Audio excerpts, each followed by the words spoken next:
नमस्कार. माझ्या यूट्यूब चॅनलमध्ये आपल्या सर्वांचे मनपूर्वक स्वागत आहे.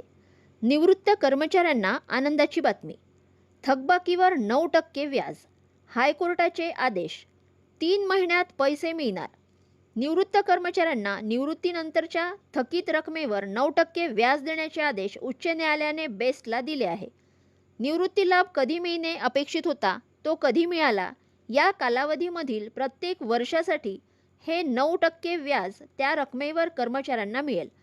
तसेच न्यायालयाने आदेशात स्पष्ट केले आहे. चला तर जाणून घेऊयात याबद्दल सविस्तर अपडेट. त्यापूर्वी चॅनलला पहिल्यांदा भेट देत असाल तर लाईक करायला विसरू नका, सबस्क्राईब करायला विसरू नका, नवीन नवीन अपडेटसाठी बेल आयकनला प्रेस करायला विसरू नका आणि माहिती आवडल्यास आपल्या सहकारी मित्रांना शेअर करायला देखील विसरू नका.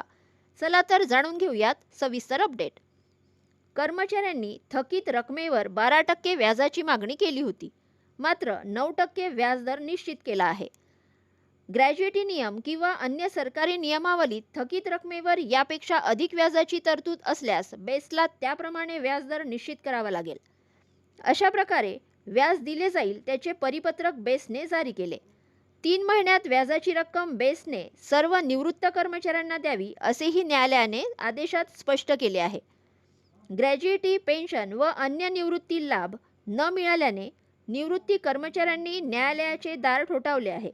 महापालिकेकडून बेस्टला 1000 कोटी मिळणार आहेत. त्यासाठी 500 कोटी बेस्टला मिळाले आहेत. उर्वरित 500 कोटी दिले जाणार आहेत. अन्य कामासाठी या पैशांचा वापर होण्याआधी निवृत्त कर्मचाऱ्यांना व्याजाची रक्कम वितरित करा असेही न्यायालयाने बेस्टला बजावले आहे.